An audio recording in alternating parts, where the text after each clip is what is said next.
শোনা গেলে একটু কমেন্ট করবে। কমেন্ট দেখা যায় না, অনেক আওয়াজ চারপাশে।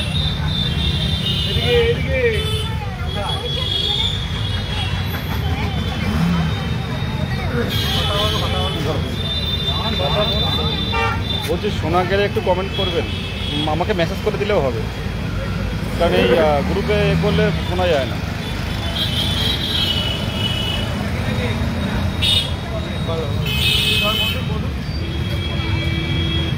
আজকে ওবিসি মানে ওবিসি সমস্যা থাকার সত্ত্বেও কিছু কিছু ডিপার্টমেন্ট রিক্রুটমেন্ট করছে, তো সেই বিষয়ে আমরা বিস্তারিত জানার জন্য যেহেতু এত বছর অপেক্ষা করে আছি, বারে বারে প্রতিশ্রুতি দেওয়া হচ্ছে, কিন্তু সেই প্রতিশ্রুতি কবে পূরণ হবে, এই উপলক্ষে আমরা West Bengal backward class welfare department এবং মানে ওবিসির ব্যাপারটা নিয়েও আলোচনা করলাম, এবং বিকাশ ভবনেও অনেক দীর্ঘক্ষণ প্রায় 1-1.5 ঘন্টা মতো হবে, তাই তো প্রায় 1 ঘন্টা থেকে 1.5 ঘন্টা আলোচনা করলাম বিভিন্ন বিষয়ে।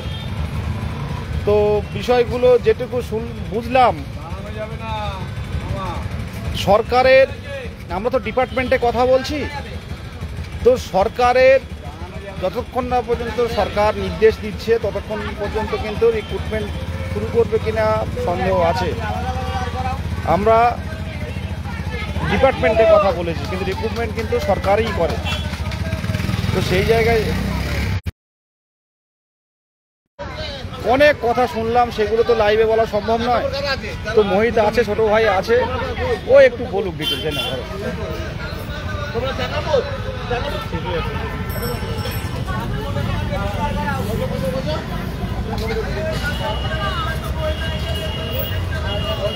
প্রথমে আজকে বিকাশ ভবনে গিয়েছিলাম, যে পর্ষদ থেকে সেই সেপ্টেম্বর মাস নাগাদ শূন্যপদ চেয়ে পাঠানোর পরেও কেন এখনো পর্যন্ত শূন্যপদ দেওয়া হচ্ছে না। পর্ষদে গেলে পর্ষদ বলছে আমাদের শূন্যপদ দিলে আমরা নোটিফিকেশন দিতে পারবো, শূন্যপদ না দিলে তো পারবো না। তো কেন এই শূন্যপদটা পাঠানো হচ্ছে না সেটা জানতে গিয়েছিলাম। এবং বিকাশ ভবনে তো বিভিন্ন দপ্তর হয়, আগেও বলেছি এই বিষয়ে, যে শূন্যপদটা মেন পাঠায় কমিশনার। তো কমিশনের সাথে এর আগে আমরা বারবার কথা বলেছি, ওনারা বলেছেন, ওনারা ডিপার্টমেন্টের সাথে কথা বলেছেন, যথাসম্ভব সেক্রেটারিদের সাথে কথা বলেছেন। তো সেখানে ওবিসি তো একটা ইস্যু ওনারা বলছেনই। তো ওনারা আজকের এডুকেশন ডিপার্টমেন্টের সাথে কথা বললাম, এখান থেকে ওবিসির বিষয়টা নিয়ে ওনারা ওবিসির যে দপ্তর হয় সেই দপ্তরে ওনারা ক্লিয়ারেন্স চেয়ে পাঠিয়েছিল, 2 বার পাঠিয়েছে, তার কোনো রিপ্লাই আসেনি তাদের কাছে, যে এই ওবিসির বিষয়টা কি সিদ্ধান্ত নিয়ে তারা এগোবে সেই সম্পর্কে। তো সেই বিষয়ে কথা বললাম, তারপরে আমরা ওনাদের বললাম যে আমরা ওবিসির ওই দপ্তরেও যাব এই জবাব চাইতে। তো আপনারা শূন্যপদটা কবে পাঠাবেন? আর এখানে কথায় কথায় উঠে আসছিল অনেকে, যেটা আমাদের ছেলেমেয়েরা বলে, যে ফাইন্যান্স ডিপার্টমেন্ট থেকে অনুমোদনের বিষয়টা। তো এই সমস্ত নিয়োগের ক্ষেত্রে, রেগুলার নিয়োগের ক্ষেত্রে সেরকম প্রয়োজন হবে না, এগুলো নর্মাল প্রসিডিওরে হবে, এর জন্য অত কোনো বাধা নেই। আর রিক্রুটমেন্ট রুলসের বিষয়ে আমরা আলোচনা করছিলাম, সেখানে অনেকে প্রশ্ন করছিল আগের দিনকে। রিক্রুটমেন্ট রুলসের পরিবর্তন নিয়ে কোনো বাধা নেই। সেখানে যে হাইকোর্ট একটা বিষয়ে আলোকপাত করেছিল, যে বিভিন্ন ডিপিএসসি বিভিন্ন রকম অ্যাপয়েন্টমেন্ট লেটারের ফরম্যাট ইস্যু করে, তাদের কনফার্মেশন লেটার বিভিন্ন ফরম্যাটে ইস্যু করে, তো সেটা একটা যাতে একই রকম ফরম্যাট হয় সেই বিষয়ে একটা সংশোধনী করার উপদেশ দিয়েছিল, সেই বিষয়ে কাজ হচ্ছিল। তো সেইটা নিয়ে আমাদের কোনো ব্যাপার নয় রিক্রুটমেন্ট রুলসের বিষয়ে। আর শূন্যপদ কত কি দেবে সেটা আজকেও পরিষ্কারভাবে কিছু জানানো হলো না, বলা হলো না। শূন্যপদ একমাত্র উপর থেকে সরকার নির্দেশ দেওয়ার পরেই হয়তো পাঠাবে পর্ষদে, ঠিক আছে? সেই নির্দেশের জন্য যেরকমভাবে কর্মসূচি চলছে চালাতে হবে। আর তারপরে আমরা বিকাশ ভবনে অনেকক্ষণ আলোচনার পরে তারপরে আমরা গিয়েছিলাম ওবিসির দপ্তরে। ওবিসি যেখানে আমাদের হাইকোর্টে যে একটা মামলাও চলছিল, যে ওবিসির হাইকোর্টের রায় না মেনে কিছু করা যাবে না সেই বিষয়েও, তো সেখানে রাজ্য সরকার জানিয়েছিল ওবিসি ডিপার্টমেন্ট যে তারা এই মুহূর্তে সুপ্রিম কোর্টে যেহেতু গিয়েছে তাই সুপ্রিম কোর্টের জন্য অপেক্ষা করছে। এই মুহূর্তে কোনো কিছুই তারা করছে না, সব কিছুর জন্য অপেক্ষা করছে, সমস্ত নিয়োগ প্রক্রিয়ার জন্য তারা স্টপ রেখে বা লেট করে অপেক্ষা করছে। তো সেই ডিপার্টমেন্টে যিনি অ্যাফিডেভিট দিয়েছিলেন তার সাথেই কথা বললাম। তিনি আবার একজন ইন্সপেক্টরকে আলোচনা করতে বললেন, তো সেইখানে আলোচনা করলাম। তারা বলছে আমরা এইভাবে ক্লিয়ারেন্স এই মুহূর্তে দিতে পারবো না, আমাদের কাছে অনেক ডিপার্টমেন্টই এরকম চেয়েছে যে এই বিষয়ে কি করা হবে সিদ্ধান্ত, তো আমরা কাউকেই কিছু জবাব দিচ্ছি না, কারণ আমরা এই রায়টা মানছি না, এই রায়টা না মেনে আমরা সুপ্রিম কোর্টে গিয়েছি সেই জন্য। তো তাদের একটাই কথা যে সুপ্রিম কোর্টে মীমাংসা হওয়ার পরেই তারা স্টেপ নেবে, যেহেতু তারা রায়টা মানছে না। তো এই বিষয়ে আমাদের যেমন নর্মাল বক্তব্য হয় আমরা জানিয়েছি যে এটা আটকে থাকলে কতদিন আমরা এইভাবে আটকে থাকবো, অন্তত নোটিশ দেওয়া হোক, যা যা যুক্তি আমাদের বলার যেভাবে হোক সবগুলোই বলেছি। এবারে ওনারা কি করবেন দেখা যাক। আর পথে থাকতে হবে, মোদ্দা কথা হচ্ছে গিয়ে সরকার নির্দেশ দিলেই কিন্তু একমাত্র সম্ভব। আমরা এটাও পুরো সরাসরিভাবে বলে এসেছি যে সরকারের তো নিয়োগের সদিচ্ছা নেই, তো সরকার তো এটা অজুহাত পেয়ে যাচ্ছে, এর জন্য তো নিয়োগ হচ্ছে না। তো এইভাবে টালবাহানা কতদিন চলবে, এবং সরাসরিভাবেই সব জায়গায় বলেছি কথা। তো ওনারা ওনাদের বক্তব্য জানিয়েছেন যে সুপ্রিম কোর্টের বিষয়টা আমরা দেখছি, ওটা হওয়ার পরে আমরা চিন্তা ভাবনা করব। আর সুপ্রিম কোর্টেরটা যেহেতু অনির্দিষ্টকাল, তো আগের দিনের যে নোটিফিকেশানটা আমরা দেখালাম যে খাদ্য ভবন দিয়েছে সেটা নিয়েও কথা বলেছি। তারা বলছে এটা পরবর্তীকালে আবার হাইকোর্টের নজরে চলে আসবে। আমরা বলছি সে নজরে আসুক, আমাদের নোটিফিকেশানটাও এইভাবে দেওয়া হোক এবং তারপরে সুপ্রিম কোর্টের রায়ের উল্লেখ করে সেখানে ওয়েট করা হোক। তো এরকম আমাদের যা যা বক্তব্য সেগুলো জানিয়ে এসেছি। এরপরে যে বিভিন্ন কর্মসূচিগুলো আমাদের করতে হবে, সামনে বাজেট রয়েছে, বাজেটের আগে আমাদের কর্মসূচি করতে হবে, পথে নামতে হবে। সবাইকে বললে তো সবাই আসে না, শুধু ফেসবুকে লিখে যায়। তো নানান রকম উপদেশ আসে আমাদের কাছে, কিন্তু তারা নিজেরাই পথে আসে না। তো সবাই না আসলে সম্ভব নয় সব কিছুতে। আমরা এরপরেও লাগাতার কর্মসূচি করব। বাজেটের আগে আমরা করার চিন্তাভাবনা করছি, যাতে দৃষ্টি আকর্ষণ করা যায়, যাতে বাজেটে কোনো কিছু অন্তত বক্তব্য রাখে মুখ্যমন্ত্রী। সেই বিষয়ে আমরা কর্মসূচি করব, সেখানে সবাই আসবেন আশা করছি, এটাই। হ্যাঁ, যেটা কথা বলবো যে যেহেতু সোশ্যাল মিডিয়া বিস্তারিত এখানে বলা সম্ভব না বা বলছি না, আরও যে তথ্য রয়েছে সেগুলো কেস আপডেট গ্রুপে আপনারা পেয়ে যাবেন, প্রত্যেক ভেরিফাইড কেস আপডেট গ্রুপ। আর হ্যাঁ, আর সবচেয়ে বড় কথা যেটা আমি বুঝলাম, বা এই 2 বছর যেভাবে বিভিন্ন দপ্তরে গিয়ে কথা বলে এখন বর্তমানে শেষ পর্যায়ে এসে আবারও একই কথা বলছি বারে বারে, যে আপনারা অনেকেই আছেন বিভিন্ন পেশার সাথে যুক্ত আছেন, কিংবা ইন্টারভিউর জন্য পড়াশুনো করছেন, বা বাইরে এত টিউশনি পড়ছেন যে বাইরে বেরোতে পারেন না। তাদের উদ্দেশ্যে কথা, মুখ্যমন্ত্রী যদি যতক্ষণ না পর্যন্ত সিগন্যাল না দেবে, কথাটা কিন্তু সত্য, আমরা বড় বড় অফিসার আধিকারিকদের সাথে কথা বলেছি, কিন্তু তারা স্বাধীনভাবে কিন্তু নোটিফিকেশান আনতে পারবে না।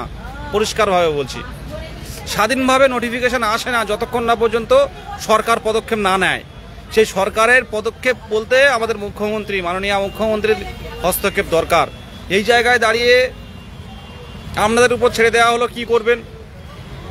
গত 2 তারিখে, তাই তো 2 তারিখে আন্দোলন করা হলো। 2 তারিখে আমরা ভেবেছিলাম আমরা রাত কাটাবো কলকাতার রাজপথে, তা 30,000-এর মধ্যে কলকাতার রাজপথে এসেছিল 400 জন।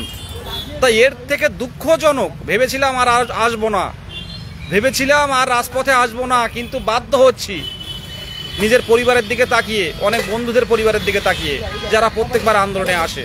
কিন্তু এক শ্রেণী পরিষ্কারভাবে তারা কিন্তু সুযোগ নিচ্ছে, তারা না আসছে রাজপথে, না কোনো আইনি সাহায্য, না কোনো রাজপথে লড়াই। সেই আমরাই কয়েকজন, এই 400-500 জন আমরা বড় 1000 জন আমরা কিন্তু বিভিন্নভাবে কর্মসূচিগুলো করে যাচ্ছি। বাজেটের আগে, বিধানসভা ভোটের আগে একটাই বাজেট হবে। এই বাজেটের আগে যদি এলিমেন্টারি এডুকেশনে যদি বরাদ্দ থাকে তাহলে রিক্রুটমেন্ট হবে, না হলে কিন্তু খুব চাপের আছে। এটা আপনারা মাথায় রাখবেন। যাদের এখনো ঘুম ভাঙেনি, ইন্টারভিউ করছেন, টিউশনি পড়াচ্ছেন, বেসরকারিতে কাজ করছেন, তাদের উদ্দেশ্য বলছি, লড়াইটা কিন্তু শুধু আমাদের একার না, লড়াইটা কিন্তু প্রত্যেকেরই লড়াই। এটা শুধু ফেসবুকে, সোশ্যাল মিডিয়াতে কথা লিখলে হবে না, বাস্তবের মাটিতে আসতে হবে। আজকে যেটুকু বুঝলাম অনেক ইতিহাস, তবে এই ইতিহাস খুব সংক্ষেপে হয়ে যাবে যদি মাননীয় মুখ্যমন্ত্রী যদি হস্তক্ষেপ থাকে, একবার যদি বলে দেন। সেই জায়গাটা আমরা জেলা বিভিন্ন স্তরে শুরু করুন। শুধু ফেসবুকে তাকিয়ে কি আপডেট আসে এই অপেক্ষায় থাকলে হবে না। এটুকু বলে শেষ করছি। ফিডব্যাক সম্পর্কে জিজ্ঞাসা করে অনেকে, ফিডব্যাক বিষয়টা কি? দেখুন, আমরা বিভিন্ন পরিস্থিতির মধ্যে রয়েছি, চারিদিকে এক একটা পরিস্থিতি, কখন কোনটা মাথাছাড়া দিচ্ছে সেটা বোঝা মুশকিল। যেরকম এক কথায় যদি বলি যে পূর্বের যে দুর্নীতি বা পূর্বের যে বিভিন্ন অসঙ্গতি রয়েছে নিয়োগে, তার জন্য যে বিভিন্ন রায়দানগুলো হচ্ছে সেগুলো এক রকমের পরিস্থিতি, সেগুলো সমস্যাগুলো মাথাছাড়া দেয় অনেক সময়। যেরকম 2009 আমাদের সময় মাথাছাড়া দিয়ে উঠলো, সেখানে নিয়োগের বিষয়টা তাও 1 বছর ধরে এখনো কিন্তু ঝুলে আছে, নিয়োগ হয়নি। কিন্তু ওটা কতদিন ঝুলিয়ে রাখতে পারবে আমরা জানি না, কারণ কোর্ট থেকেও এখন প্রেশার আসছে। তারা রিভিউ, ডিভিশন, সুপ্রিম কোর্ট চারিদিকে গিয়েও সেটা আর সমাধান করতে পারেনি। তাদের নিয়োগ হয়তো এক সময় করতে হবে, তো আমরা সেটাতে ভুগবো 2009। এরপরে আসছি যে পূর্বের নিয়োগগুলো, বিভিন্ন যে 2020 বলুন, 2016 বলুন, সেখানে 5% প্যানেল প্রকাশ করা হয়নি ডিপিএসসির পর্ষদের তরফ থেকে। তাদের যদি আবার কোনোদিন ভবিষ্যতে নিয়োগের অর্ডার হয়, সেখানে আমরা ভুগবো। তারপরে কম মার্কস বেশি মার্কসের ব্যাপার রয়েছে, যে কম মার্কসটা চাকরি করছে, বেশি মার্কস পেয়েও পায়নি, তাদের রায়ের সমাধান খুললে আবার জটিলতা। প্রশ্নভুল একের পর এক আছে, 2014 থেকে শুরু করে আমাদের 2022-17 রয়েছে। প্রত্যেকটা প্রশ্নভুলের যদি কোনো গণ্ডগোল দেখা দেয়, সেখানে যদি আবার কিছু হয়, তখন একটা নতুন পরিস্থিতি সৃষ্টি হবে। তো এরকম হাজার একটা পরিস্থিতি আমাদের রয়েছে চারিদিকে, যেগুলো যখন খুশি মাথাছাড়া দিয়ে উঠতে পারে। আমরা প্রথম দিন দিয়ে কর্মসূচি করছিলাম, আমরা জানি যে তখন নোটিফিকেশন আসা সম্ভব নয়, তাও আমরা কর্মসূচি করছিলাম। কিসের কারণে? যে পর্ষদ যাতে বিলম্বিত না করে। পর্ষদ কিন্তু চলতি নিয়োগের মূল প্যানেলের যখনই নিয়োগ হয়ে গেল, সবাইকে রেকমেন্ডেশন পাঠিয়ে দিল, সুপারিশপত্র পাঠিয়ে দিল, তারপরেই কিন্তু শূন্যপদ চেয়ে পাঠিয়েছে। এটা কিন্তু আপনারা আন্দোলন করেছেন, যে সহযোদ্ধারা রাজপথে এসেছেন, বারবার দাবি জানিয়েছেন, তাদের জন্যই হয়েছে। এবারে যেটা মাথাছাড়া দিয়েছে কি সবথেকে বড়, ওবিসির বিষয়টা। কারণ ওবিসির বিষয়টা মাথাছাড়া দিয়েছে কেন বলছি, কারণ শুধু আমাদের নিয়োগ নয়, রাজ্য সরকার বাহানা দিয়ে সমস্ত নিয়োগ প্রক্রিয়া কিন্তু বন্ধ করে রেখেছে।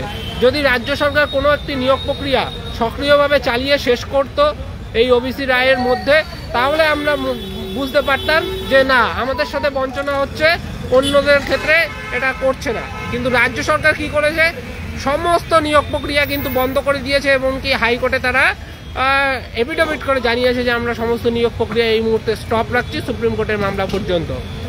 তবুও কিছু দপ্তর নোটিফিকেশনটা দেওয়ার সাহস করছে, নোটিফিকেশনটা দিয়ে রাখছে। হয়তো নিয়োগটা হবে না, হাইকোর্টের রায়ে আবার তাদের মামলা, নোটিফিকেশন তাদের হাইকোর্টের নজরে চলে আসবে, হয়তো নিয়োগ হবে না, কিন্তু নোটিফিকেশনটা হবে। নোটিফিকেশনটা কিন্তু অনেকেই দিচ্ছে, অনেক দপ্তর দিয়েছে। পিএসসি ইন্ডিকেটিভ যে নোটিফিকেশন দেয়, এটা আগেও দিত, সেটা কোনো ব্যাপার নয়, সেটা আগেও ইন্ডিকেটিভ দিত, কিন্তু এখন পরপর অনেকগুলো আনুমানিক নোটিফিকেশন কিন্তু তারা দিয়েছে। তো আমাদের পর্ষদের যে পর্ষদ যাতে বিজ্ঞপ্তি দিতে পারে, তার জন্য আমরা কর্মসূচি করছি। এবার ওবিসি মামলা মিটে যাওয়ার পরেই যাতে আমাদের ফাইনালভাবে নিয়োগের প্রক্রিয়া শুরু হয়ে শেষ হয়ে যায়, তার জন্য কিন্তু এই রোজ আমরা পথে নামছি। যে কয়জন সহযোদ্ধাদের পাচ্ছি পাশে, তাদের নিয়েই পথে নামছি। কারণ আমরা জানি না যে ওবিসি মামলা মিটে যাওয়ার পরেও নিয়োগ হবে কি হবে না। আমরা যেরকমভাবে আগে জানতাম না যে পর্ষদ আদৌ নিয়োগ করবার জন্য কোনো শূন্যপদ চেয়ে পাঠাবে কি পাঠাবে না, এটা আমরা জানতাম না, আমরা কর্মসূচি করে যাচ্ছিলাম। তো সেখানে দাঁড়িয়ে পর্ষদ কিন্তু নিয়োগ শেষ হওয়ার সাথে সাথে শূন্যপদ চেয়ে পাঠিয়েছে নিয়োগ করবার জন্য। তো একই রকমভাবে ওবিসি মামলা মিটে যাওয়ার পরে যে নিয়োগ শুরু হবে, তার কোনো গ্যারান্টি নেই। কারণ সরকারের অবস্থা প্রত্যেকেই জানো, স্থায়ী নিয়োগের কোনো ইচ্ছা নেই সরকারের। তো সেইখানে দাঁড়িয়ে ওবিসি মামলা মিটে যাওয়ার পর যাতে কোনো অজুহাত না থাকে, কোনো বাহানা না দিতে পারে, সেজন্য কিন্তু লাগাতার কর্মসূচি করা, যাতে ওবিসিও মিটে যাওয়ার সাথে সাথে আমাদের নিয়োগটা কমপ্লিট হয়ে যেতে পারে। কিন্তু তার আগে নোটিফিকেশনটা দেওয়া সম্ভব, সাহস করে নোটিফিকেশনটা দিলেই পারে, যাতে জটিলতা এড়াতে পারি আমরা, সেজন্য আমরা পথে নামছি। তো এই বলেই আজকে শেষ করছি। প্রত্যেকে বলবো একটু ঠান্ডা মাথায় চিন্তা করুন, পথে আসুন, রাজপথে আসুন। আমরা তো প্রত্যেক দিন করছি না, আমরা এই কারণেই কোনো ধর্ণা মঞ্চ করিনি যে প্রত্যেক দিন সকলে সময় দিতে পারে না, কিন্তু আমরা একটা ডিউরেশন রেখে রেখে মাঝে মাঝে কর্মসূচি করছি। তাতেও যদি আপনারা না আসেন, কিছু করবার নেই, আমাদেরও তো নিজস্ব কাজ রয়েছে, আমরাও তো আসছি। তাও আগের দিন আর কিছুজন এসছে, আজকে আবার আমরা এলাম। এরপরে কর্মসূচির কাজ চলছে, আমরা কোর্টেও যাব। নবান্নর যে ধর্নার মামলাটা ছিল প্রত্যেকে জানো, সেই মামলাটা টেকনিক্যাল কারণে, যেহেতু বিচারপতি চেঞ্জ হয়ে গেছিল, সেজন্য ওই মামলা অনেক পিছিয়ে গেছে। ওই মামলা এখন সম্ভাবনা নেই, কিন্তু নতুন করে মামলা করলে কিন্তু সেখানে রায় আবার পাওয়া যেত। আমরা অন্য জায়গায় অন্য প্রসেস করার চেষ্টা করব। আর পাশাপাশি আন্দোলনের ডাক দেওয়া হবে, বাজেটের আগে সবাইকে আসতে হবে, এটাই। এই বলে রাখছি আজকে। শুনুন, ওবিসি মামলা মিললেই কি তার পরপরই কি নোটিফিকেশন আসবে আপনাদের ধারণা? যে ওবিসি মামলা মিটে গেলে আজ ওবিসি মামলা মিটবে, কালকে নোটিফিকেশন চলে আসবে, এরকম একটা চিন্তা ভাবনা কি যারা করছেন তারা কিন্তু কিংবা স্বপ্ন দেখছেন? এটা আসার জন্য লাগাতার কর্মসূচি করতে হবে, সেই সম্ভব প্রেক্ষাপটটা তৈরি করতে হবে, পটভূমিটা তৈরি করতে হবে, তাহলেই আসবে, নাহলে আসবে। 2022-এর রিক্রুটমেন্ট দিয়ে চালিয়ে দেওয়া হচ্ছে। 2022-এর রিক্রুটমেন্ট কত হেরফের ছিল বলুন? 2017 টেট নিল 2021 সালে, তার পরপরই নোটিফিকেশান দেওয়ার পর, রিক্রুটমেন্ট নোটিফিকেশান দেওয়ার 3 মাস